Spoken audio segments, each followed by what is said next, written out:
philosophers are just freaks. We say things that are just different from everyone else. We're willing to go down these dark rabbit holes, even if we don't hold the belief. We just want to sort of test. Moral philosophy is full of them. I started with the trolley problem. People getting run over by trains and killed in these horrible choices. That's partly how we develop the theories, to say, well, how would you feel about this situation?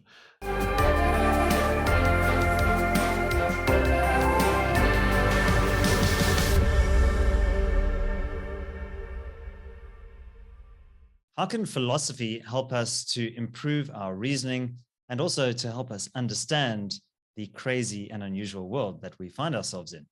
Well, two gentlemen who have a lot of experience with philosophical reasoning, amongst other things, are Jason Werbeloff and Mark Oppenheimer. They are the hosts of the Brain in a Vat podcast, and two people who are very important men in my life. Jason and Mark, welcome to Solutions with David Ansara. Thanks so much, Dave. Excellent. Thanks for having us. All right. Well, the two of you are good friends of mine. And I think that out of all the people that I know, you've probably had the most productive pandemic. It was a whirlwind couple of years.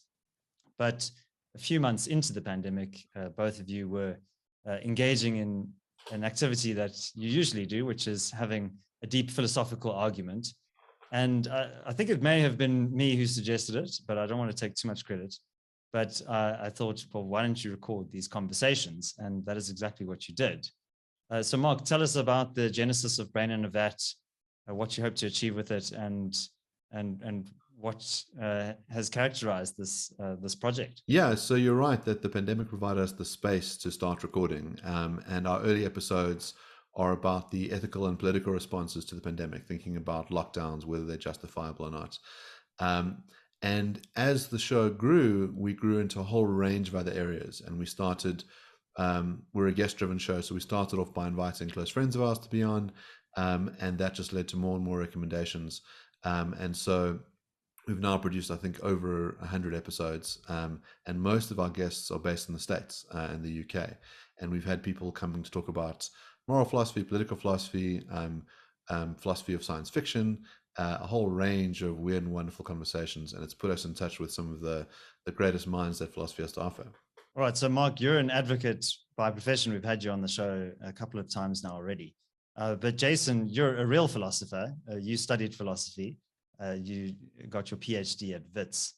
In terms of the freedom that this podcast has given you, I mean, I think notwithstanding your philosophical training, I mean, I think this has broadened your horizons considerably and enabled you to speak with some of the world's top philosophers. Who have been some of the highlights that you've had on the show? Yeah, it's been remarkable for me as a philosopher, because I would read about these people and teach these people in my lectures, but now I get to talk to these people, which I would never have been able to do, and have very frank discussions that are quite dumbed down so that anyone can understand, including me. And it's been fantastic to have those conversations. So some of my favorites, Graham Oppy was fantastic. So Graham Oppy is one of the world's most important atheists. And he discusses what we call the argument from evil, which is the view that God doesn't exist because there is evil in the world. And if God did exist, he could prevent that evil from happening. And what's quite remarkable about Graham is that he is very personable, very humble, and even in the way he presents the argument, and even with this credential of being one of the most important atheists, he still approaches the topic with a lot of humility. He says that he's not entirely sure that he's right, but this is the argument that he thinks is the correct one. And that makes quite a nice change from non-philosophers who often approach, especially political topics, with enormous certainty.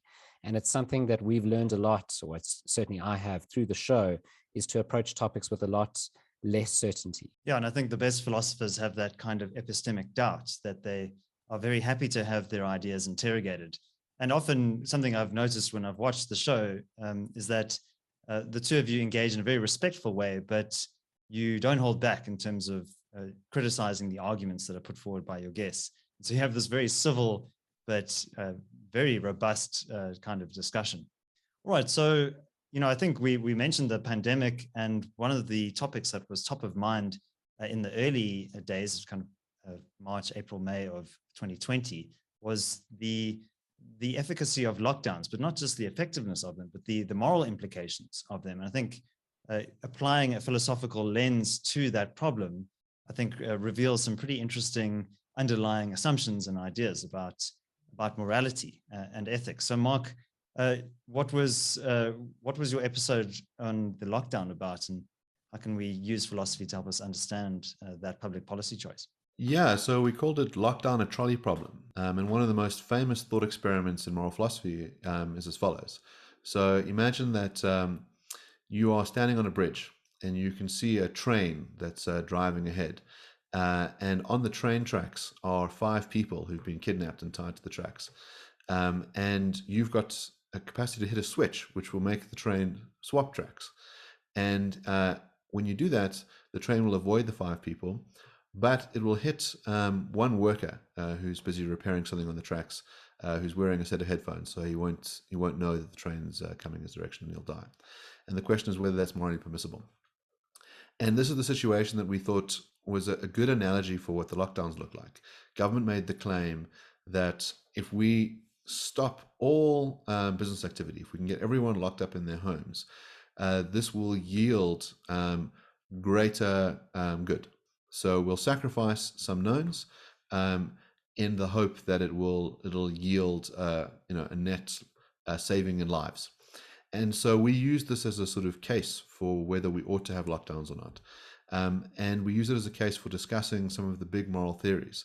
So the one major moral theory is utilitarianism, and Jason is himself utilitarian. And it's the idea that the right action is that which produces the most amount of good.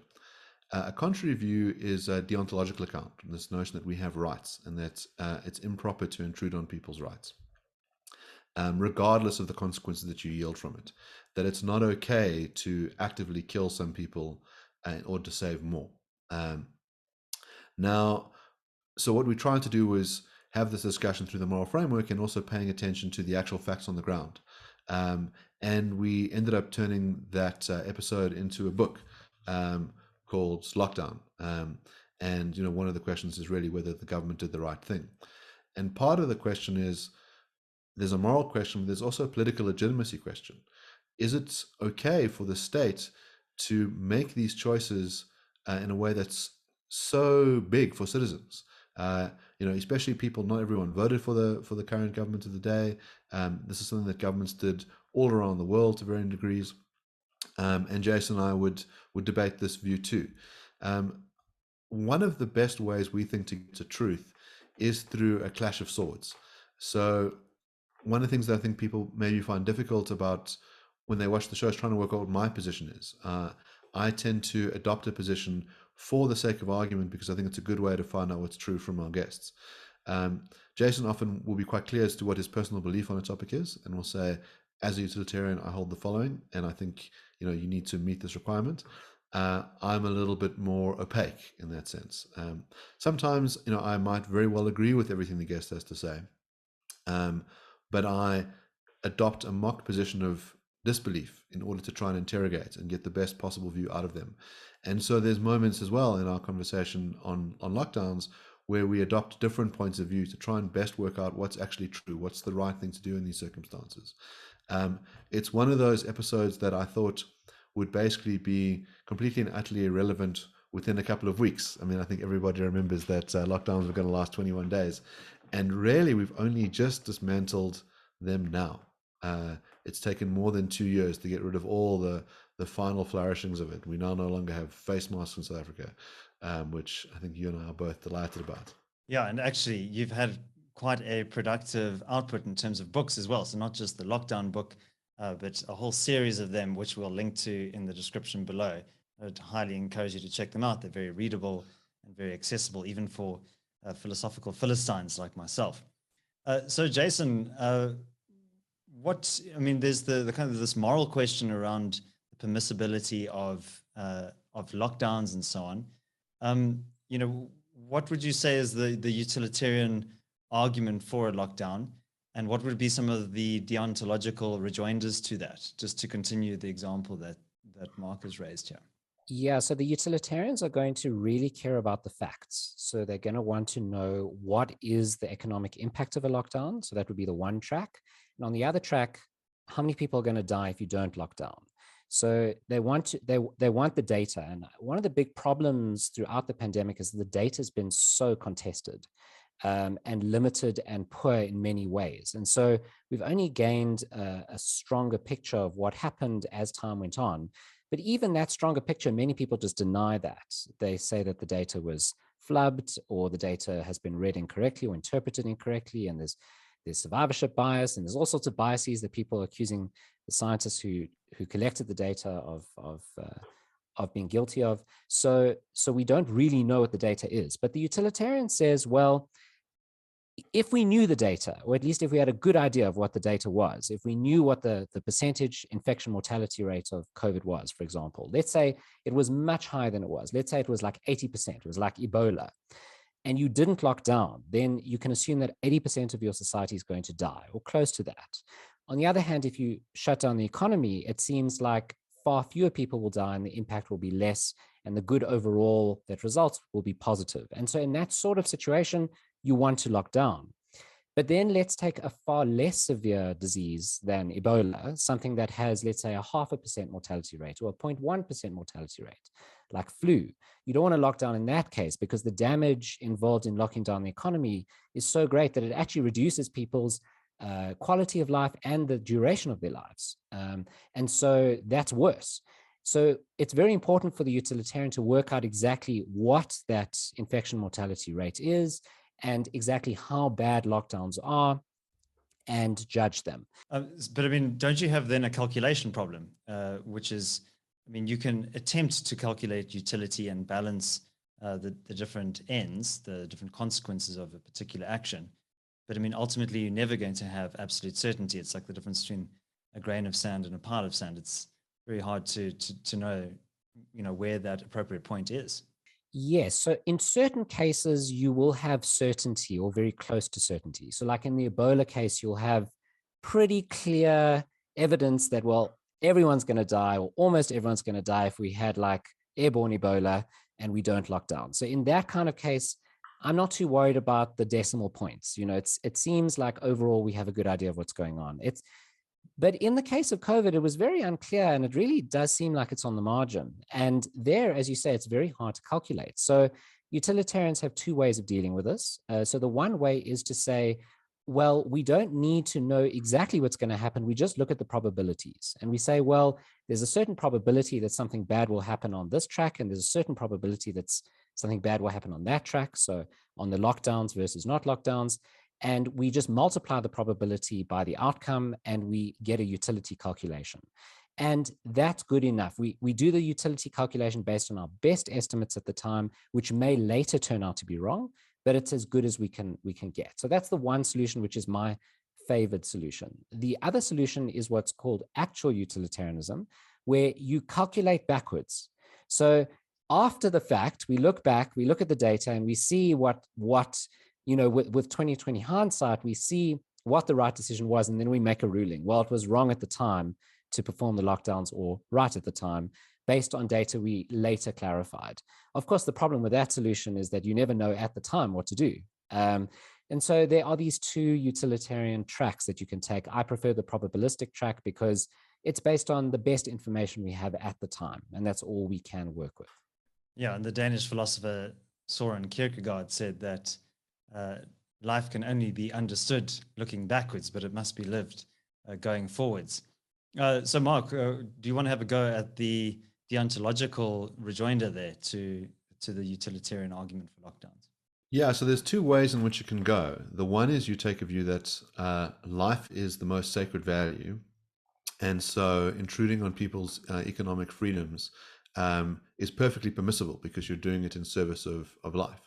The other route is to say, no. What's going on is that you're intruding on people's basic rights by restricting their movement, by restricting their commerce, and that you cannot do that even if you're going to yield great consequences.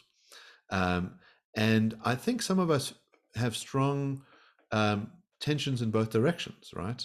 There's a feeling that there are certain things that are just morally impermissible, that a lot of people think Torturing someone, if you can yield great benefits out of it, is wrong, regardless of the benefits. I think a lot of people felt very uncomfortable about the idea of the state being able to lock people in their own homes involuntarily. And they think that that was wrong, regardless of the good consequences. The other one is, as you say, to think about, well, what benefits could have been achieved through lockdowns? And we tried to analyze this in some detail. The one view was that really all you could do was buy time. You can't keep people locked up indefinitely. Even in Jason's Ebola case, if the Ebola doesn't disappear and it's just going to be floating around and it has 80% kill rate, what does the lockdown do but buy time to have a cure? And so we said, well, one reason that you might want to have a lockdown is to, reduce strain on the hospital system, that there's certain classes of people who are going to get COVID, and regardless of what intervention you have, they're going to die. And so a lockdown doesn't help them. There's certain people who are going to get COVID, and regardless of what you do, they're going to survive. So lockdown doesn't affect those. It's only really those people who need a hospital bed and will be denied it because the hospitals are overflowing that you could save. So you're looking at a small category of people. And so that's the bit you have to put on the scale. We had lockdowns in South Africa for really long periods of times when the hospitals weren't overflowing. The other thing that I think you've got to put on the scales is what happens when you give a government that kind of power? What are they going to do with it? And when are they going to relinquish it? And so if you really do just care about consequences, that's one of those things that matters. We know, for example, that in South Africa, the thing I was more scared about was the roving military and police who were going around enforcing these rigid rules, to the point where they killed someone for drinking a beer in his garden, Collins Causa. And the consequences of that are quite dire going forward. I think you see that the consequences of locking people up in their homes all around the world led to massive amounts of social tension. You had months of rioting in America, which I think are partly due to this repressed tension. So all of those consequences must be put in there, that utilitarians care not just about the particular thing that you're aiming at, but the unintended consequences.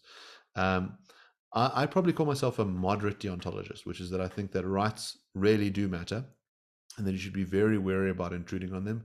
But there's going to be some cases where the benefits are so massive, or the costs of not intruding on the right are so big that you ought to do it. And so that's the sort of position that I take on that.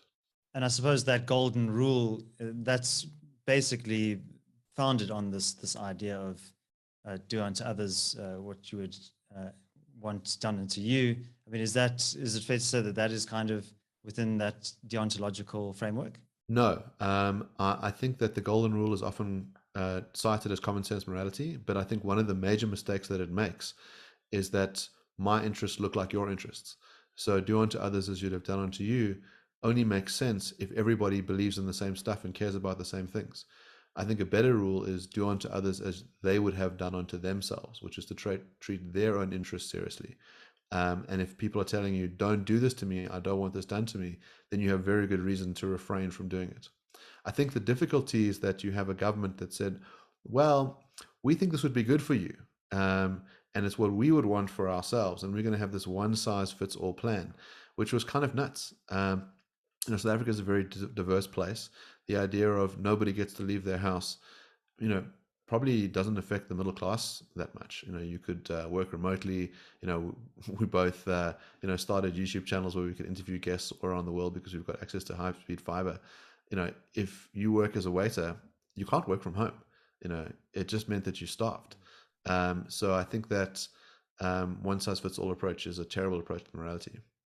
Yeah, and that idea of Immanuel Kant's of act in accordance with what you would wish to see as a universal law, I think is quite applicable. And I did notice that many politicians here and abroad were quite comfortable exempting themselves from some of the onerous lockdown provisions. All right, so Jason, Mark mentioned the psychological and mental impacts of the lockdown. I think that's a good segue to the next point that I'd like to discuss, which is on the nature of existence itself and the meaning of life, which is something that I think most lay people would think about when they consider what philosophers do, somebody sitting on a hill contemplating the nature of existence. And you released this book, which was a fascinating dialogue between Thaddeus Metz of the University of Pretoria and Professor David Benatar, who has appeared on this show as well. Could you tell us more about the genesis of these conversations and what was revealed in these discussions? Yeah, so David Benatar was a fantastic guest on The Meaning of Life. It's our most watched episode by quite a distance. So David takes quite a pessimistic view on the meaning of life. So he believes that if you want to understand what the meaning of any given individual's life is, you should not just look at the impact that they have among their close friends or family. You should zoom out a bit and see what the impact is, firstly, on their society, which is probably very small. Zoom out a bit more on their continent, it's then very small. Zoom out some more, what is their impact on humanity as a whole? Well, probably nothing. And what is their impact when we zoom out even further from a cosmic perspective and we see the Earth as a pale blue dot? Then what is my individual impact on the cosmos? And that seems nothing. I have no impact whatsoever. And he thinks it's that zoomed out perspective on the meaning of life, which is the correct perspective.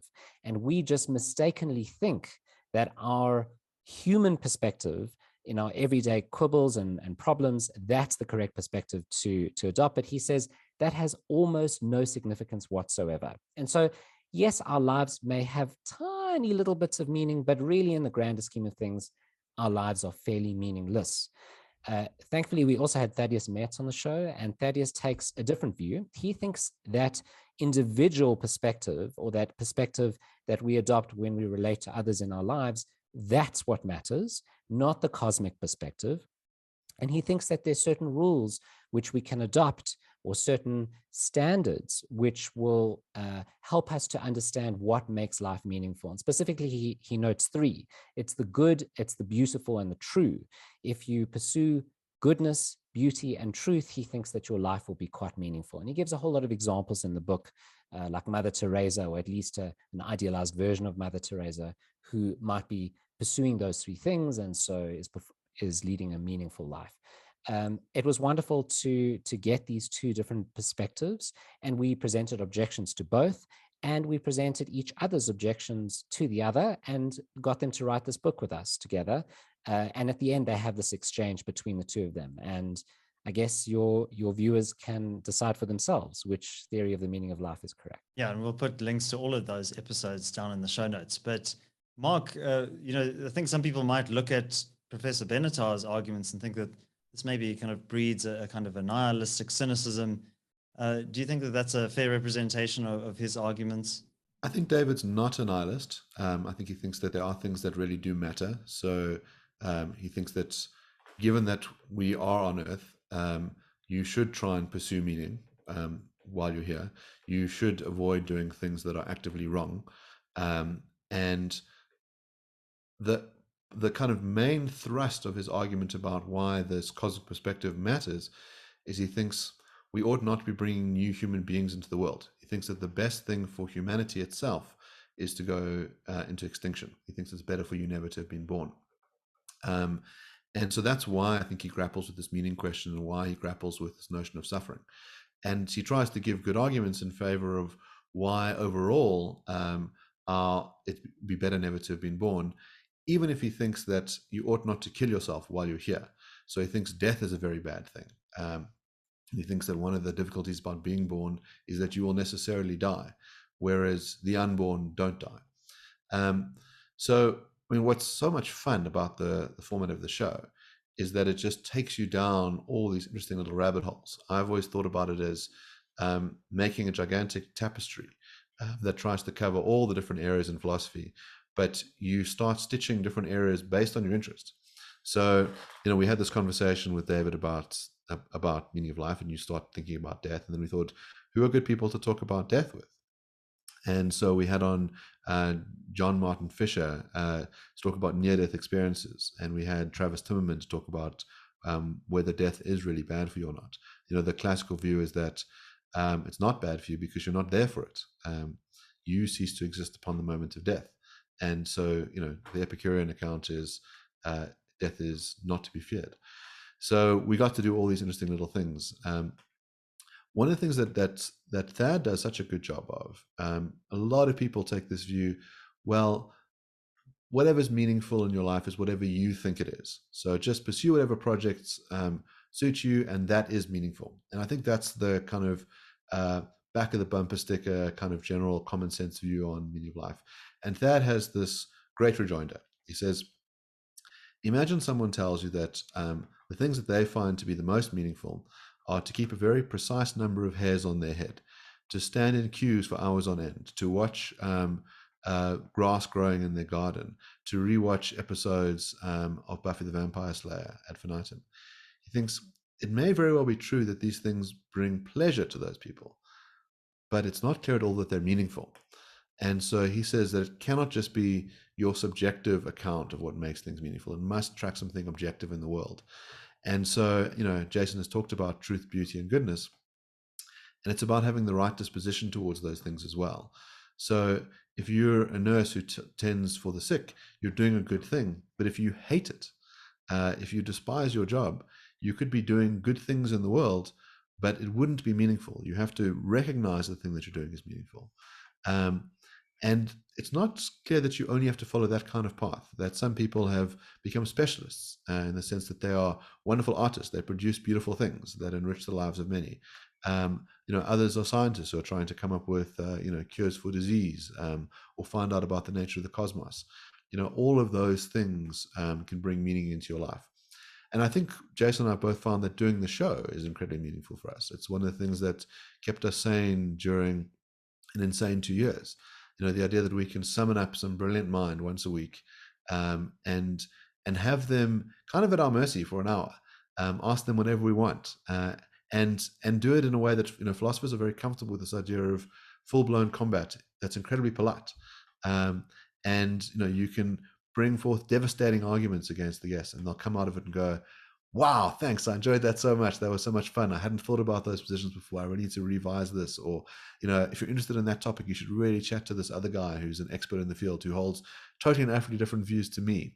I think one of the problems that we find ourselves in as a society, not just in South Africa, but around the world, is that it's very hard to talk to people who believe different stuff to you, that it must always be this death match, that someone who disagrees with you isn't just wrong, but they're evil. And what we've tried to do on the show is, in practice, countenance that, to say, no, we can disagree with each other. Reasonable people really can differ on a lot of things. Understanding the reasons why someone holds a position is really important, giving them the space. So a lot of our technique is to first just understand a position, to go, why do you believe this? What are the implications of this view? And then to sort of say, but maybe your opponents would disagree for these reasons or this reason. Allow the person to requalify the position, to steelman them. To say, well, you could put your argument even better, if you did the following, and then try and tackle the steel man. So that's some of the stuff that we've tried to do on the show. Yeah, just to your earlier point about death, it reminds me of the Woody Allen joke, which is, I'm not afraid of death, I just don't want to be there when it happens. But to your point, Mark, I think that philosophy really gives you a set of tools with which to analyze the world and to understand yourself and your own understanding of truth and knowledge and so on. And I think something that's really struck me about the show is just how many subcategories of philosophy there are. I only thought there was kind of epistemology and moral philosophy, but there's so many. I mean, one of them, Jason, is philosophy of religion, which in many ways cuts across. And, many people might look at the discussion around the existence of God as being an important philosophical area of inquiry, and indeed, you do have one of your books devoted to that topic. What do you think is the tension there, and how can philosophers help to resolve this eternal question around religion? Yeah, so obviously it's an important belief that most people hold, whether they think God exists or not. It's quite core to a person's identity. And so some non-philosophers feel quite threatened when philosophers start chatting about this, because we talk about it very blithely and in a quite playful way, whether God exists or not. And so that can be quite strange to non-philosophers at first. But I think there's enormous freedom in that. There are lots of philosophers who are theists. They believe in the existence of a Judeo-Christian Islamic God. And there's lots of philosophers who are not. In fact, there's a philosophy survey that's done every few years by, who does it, Mark? David Chalmers, yeah? Yeah, by David Chalmers. And David Chalmers interviews philosophers around the world in all the philosophy departments and asks them various questions, one of which is, do you believe in the existence of God? And so we kind of know the distribution of philosophers who believe in God.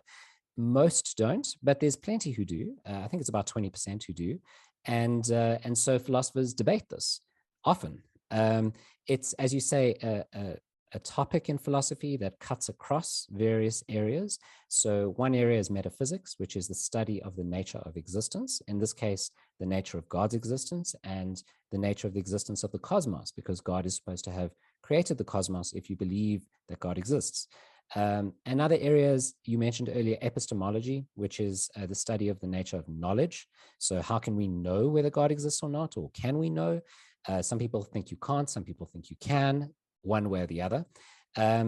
So we had Graham Oppy on the show, who argues, as I said earlier, that God does not exist because there's evil in the world. And then we had another guest on the show who's a rabbi and a philosopher, Sam Liebens. And Sam says that God does exist, and we can resolve the problem of evil in a very unusual and interesting way, which is, he says, well, yes, it seems like there's bad things happening around us. It seems like there's evil in the world. People are suffering, bad things happen. But at the end of time, God will look at our universe and the complete timeline of our universe and say, that's like a cut of a movie. And I'm just going to remove certain scenes that I don't like. And those scenes will be the ones where there's suffering. And then I'll take back time all the way to the beginning and let people start again, so that they're not inevitably going to perform their bad actions that result in suffering. And certain bad events like a volcano erupting and causing mass suffering won't happen in the next rerun. And so what God can do is just keep rewinding time and keep playing it forward and seeing whether in the end there's a cut of the movie with no suffering at all. And that will be the final cut, and God will erase all the previous cuts and just keep the movie with no suffering. And so, although it seems like bad things are happening now, in the end, they would never have happened. And so God says, well, there's no evil in the world, and he can exist anyway. Very interesting. Well, some people might think that that's a controversial topic, but I think philosophers are naturally drawn towards these kind of contentious ideas. But sometimes, Mark, that gets into a little bit of trouble. And you had some controversies that arose from one of the episodes of your show. Could you tell us more about that and how you responded? Yeah, so one of our guests, Stephen Kirshner, did an episode on sexual taboos. And the episode got picked up by an account called Libs of TikTok. And they extracted about a minute from it. And that minute got viewed 1 million times. It got picked up by Fox News. And reporters were sent to his campus in New York and interviewed students. And there was this huge outcry. And the university basically have stopped him from coming to campus. He's got tenure, so they can't fire him, especially for things that you say. He'd written a book on the topic of sexual taboos, and so this had been proudly displayed on their website until until our episode aired, and they secretly kind of removed the reference to the book. It was an interesting thing for us because it's difficult to engage in a conversation with someone who's clearly quite brilliant, and then seeing them being punished for expressing controversial views. And so, we reached out to Stephen. We're, very concerned about what happened. He said to us, I want you to know that, I would without a doubt do the interview again, regardless of the repercussions. And one of the things that I think was very positive about it was that academic philosophers almost unanimously backed him to say, hold on a second, when you're in the area of moral philosophy or sexual ethics, people are going to say controversial things. And that's partly how we find out what's true and how we test out our intuitions. And people have to have the space to do that. I think what people did was that they attributed false views to Stephen. I was chatting to a friend about this, and he said, philosophers are just freaks. We say things that are just different from everyone else. We're willing to go down these dark rabbit holes, even if we don't hold the belief. We just want to sort of test. Moral philosophy is full of, I started with the trolley problem. People getting run over by trains and, killed in these horrible choices. That's partly how we develop the theories, to say, well, how would you feel about this situation? It's a thought experiment. Exactly, it's a thought experiment. And so his thought experiment is what got him in so much trouble. But 150 philosophers signed an open letter backing him. One of them was Peter Singer, and who was involved in his own controversy later, and we were able to help him out in that front. But Singer is regarded as the most influential philosopher in the world. And I think the value for Steve was that suddenly a whole bunch of people, found out about him and found out about his work and could engage with it. Jeff McMahon, who's one of the other great living philosophers we've had on the show a number of times, talk about the philosophy of war and the nature of personal identity, also did an interview about the importance of free speech on this topic. We also did an episode with Raja Halwani on the philosophy of love, and we produced a book on that topic as well. So on love and desire. And, this is one of the things that I think people will encounter in their lives all the time is how do you deal with loving relationships? What's the nature of love? Should certain kinds of love be forbidden? We talk about different kinds of sexual orientations, different kinds of love that might be toxic, the difference between romantic love and love between friends. So, we think it's important to be able to talk about anything. And, in my day job, I do a lot of work on free speech. And we think that that's just absolutely vital to find out what's true, is that you have to let people speak their minds. There should be very few restrictions on that. The one that I personally think is important is when you're calling for others to be harmed. When there's an advocacy element and an incitement element, that's a reason to restrict speech. But without a doubt, that's not what's happened with any of our guests. What is interesting as well was, so YouTube initially banned our episode. They then reversed the decision, and a couple of days later, due to more renewed pressure, reversed their reversal and banned the episode. Spotify and the other podcasting accounts kept it up. And I think because Peter Singer had spread the episode to get people to kind of understand what was actually said, it was enormously good for the show. And it sort of led to us being very well known in the academic philosophy community in the States and in the UK. And we had a lot of people reach out to us and saying, thank you for backing Steve. We did a special episode where we talked about why we host people, talk about controversial ideas. Throughout the episode, we think it's incumbent upon us to disagree with our guests, kind of regardless of what they say, and to understand their positions. And that's exactly what we did in that episode. But we had people from all different sectors, all different political stripes saying, thank you for standing up for academic philosophy, and we'd love to be on your show. So it was a tense time, a difficult time, and I think it still is for Steve. But it was ultimately one of those things that was good for Brain and Vat. I think what was quite remarkable was that the philosophers that backed Steve disagreed with his position. So he takes a certain stance on sexual taboos, which most philosophers disagree with. I'd say almost every other philosopher disagrees with. But that didn't stop them from supporting Stephen Kirshner's freedom of academic speech. So among philosophers, we value disagreement. And that seems to be something that's really important for people to import into non-philosophical discourse. I work within the political sphere outside of my work as a philosopher, and I just encounter over and over again enormous shorthandedness in the way that people understand each other's positions. They're unable to give each other the respect and ability to enunciate their position fully and to really look at the grays in that position and the detail. Instead, people just call the other side an idiot and say that they're evil and totally misled and dishonest and insincere. And I think this approach that philosophers have to understanding issues, which is much more nuanced and supports disagreement, is something that non-philosophers could import into their discussion. Yeah, and I think that would vastly improve public discourse. But, unfortunately, something that I've realized is that a lot of political discussion and debate is not really a rational exercise around determining costs and benefits and optimal policy outcomes. It's really kind of about asserting your tribalistic loyalty, the in-group and the out-group. So there's quite a lot of psychology going on, I think, in political discussions. But now, I think what's been amazing is you've been able to penetrate this academic world. And, what used to be confined to the hallowed halls of the ivory tower is now on full display for all to view and engage with. And I think there's something quite democratizing and encouraging about that. But now, Jason, you come from a formal academic background. Do you think that academia itself is still a conducive space for the kind of deep philosophical inquiry that we've been talking about today, and the engagement with these very controversial concepts and ideas? In certain ways, yes, but in certain ways, no.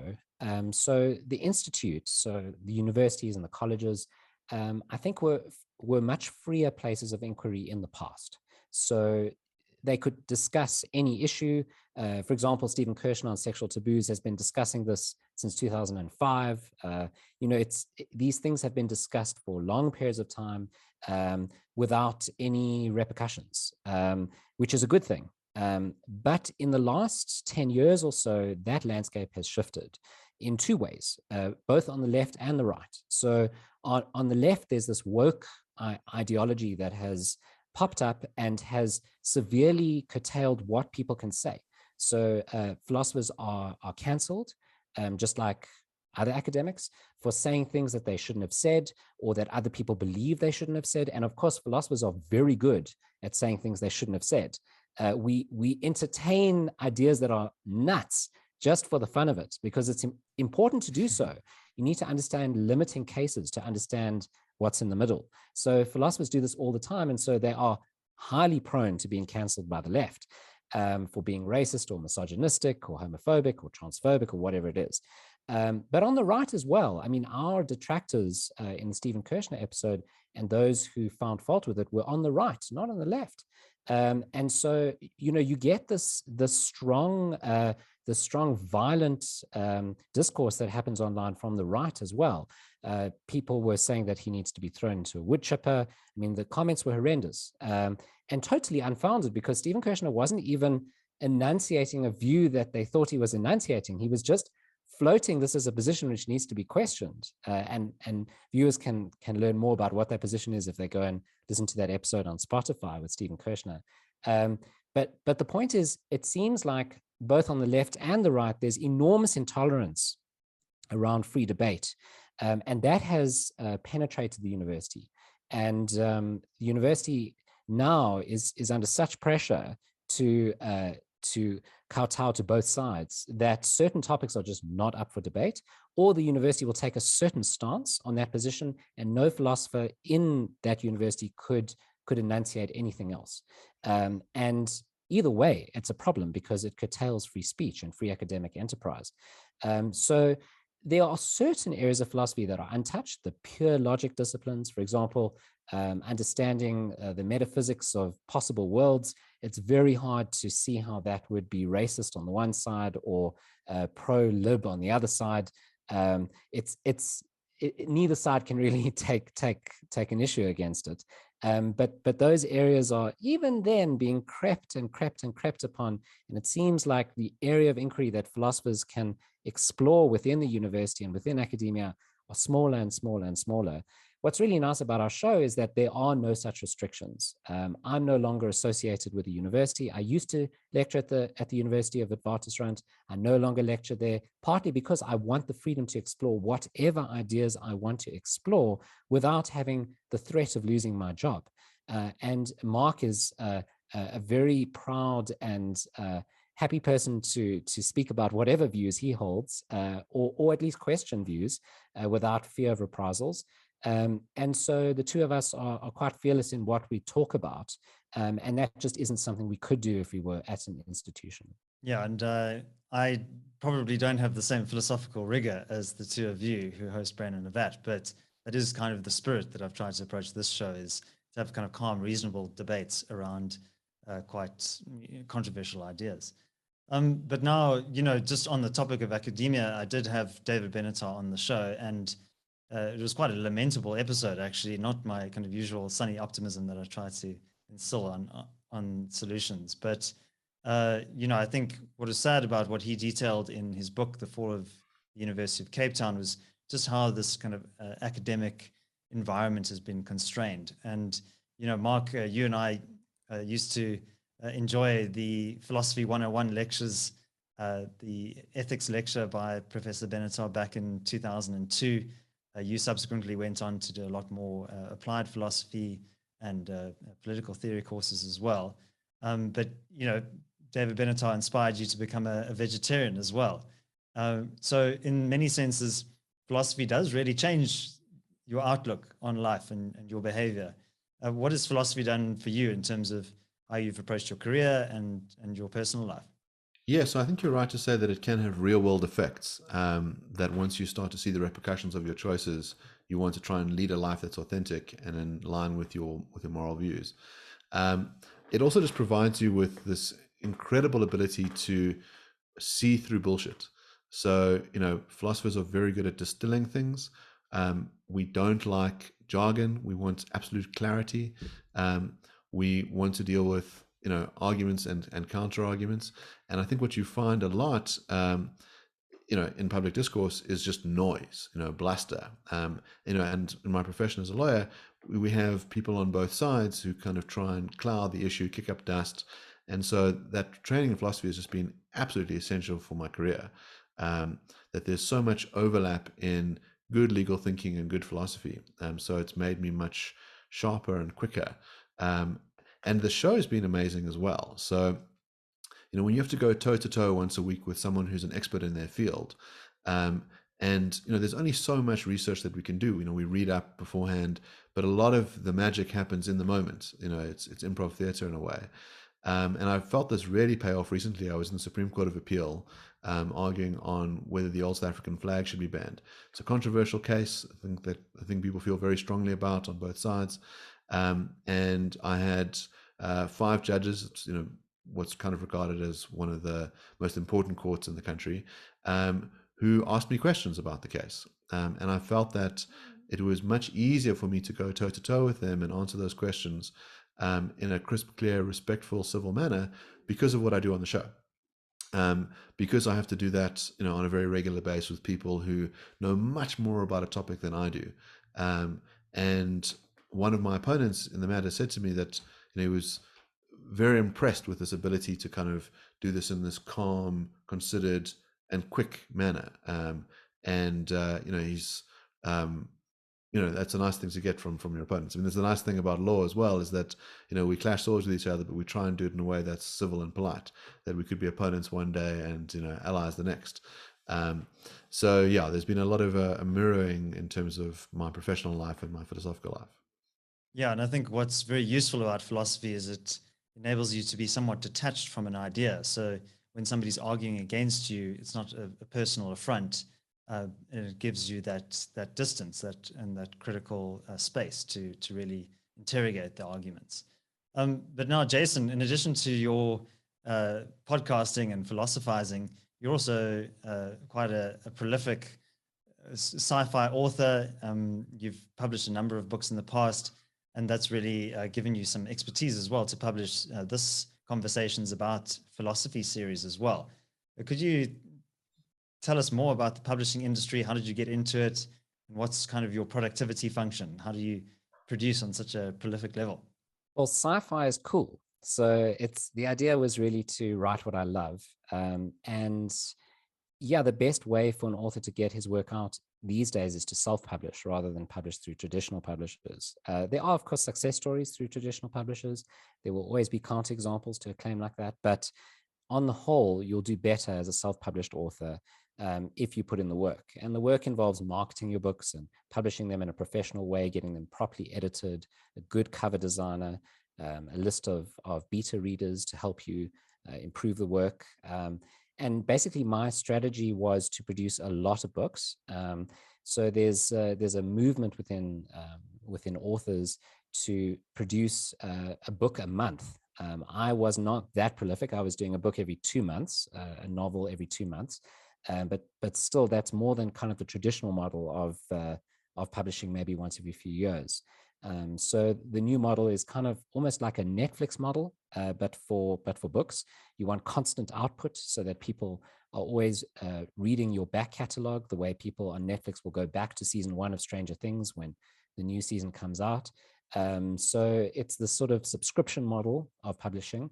And I managed to keep that up for a few years and push out 14 novels. But it's tough. And eventually I burnt out. And now I focus more on the philosophy books. Yeah, well, you are writing books faster than I can read them. So hopefully one of these days I will catch up. But one of those books that you did release on the topic of sci-fi is on time travel. And that's related again to the podcast episode. But that's quite a thorny abstract metaphysical kind of concept. What was that episode all about? So we start every episode with a thought experiment, and the classic thought experiment for time travel is, can you go back in time and kill your grandfather? Because if you could, then you kill your grandfather, but your grandfather would not beget your father, who would not beget you. And so the idea is, well, it generates what seems like a contradiction. So some philosophers have said, well, because of that, we don't like contradictions. Philosophers never like contradictions. We need to resolve that contradiction by saying, well, there's no such thing as time travel. You could never go back in time. But other philosophers have resolved the apparent contradiction in other ways. So one way is through parallel universe theory. So the idea is there's multiple universes, and when you go back in time and kill your grandfather, it's not exactly your grandfather that you kill, it's a parallel grandfather. And it's a parallel universe. So the universe splits off, and the grandfather who dies is not the one that begets you, it's the one that would have begotten the parallel you, and that parallel you never exists. So that's one way of resolving the grandfather paradox. And then we discuss parallel worlds and whether they make sense and in what sense they exist, if at all. And then there's other solutions and other puzzles that come about when we discuss time travel. So for example, could you have circular loops in time? And you see this a lot in Hollywood movies. Loops happen often in Hollywood movies. So, for example, The Day After Tomorrow with Tom Cruise is one of my favorites. There's loops in that movie. And most philosophers, like David Lewis, who's a very famous analytic philosopher, he thinks that you can have loops in time. And we explore those ideas in the podcast and in the book. Okay, well, we are running out of time and also of my own mental capacity to deal with such thorny topics. But I wanted to close the conversation, Mark, with a discussion maybe about how people who are interested in philosophy can go about engaging with this fascinating world of ideas. You have some formal training at university, but not a PhD holder, but you hold your own with PhDs from around the world on the show. So what can philosophy teach you? How do you get involved in it? What's the best way to incorporate philosophical thinking into your life? Well, I think one of the things that we've seen is that universities no longer have a monopoly on knowledge.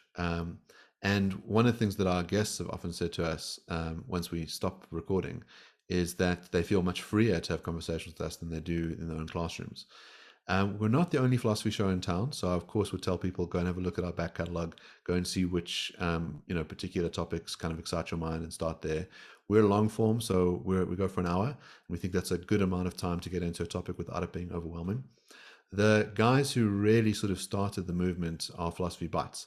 And we had David Edmonds on the show to talk about Wittgenstein and talk about his show as well. Those episodes are short. They're like 15, 20 minutes. They've released about 200 of them on a huge range of areas.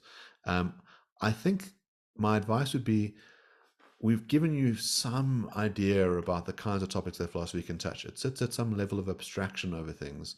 But if you're interested in art, for example, you might think, well, maybe I should start with, are there such things as good taste, or what is art?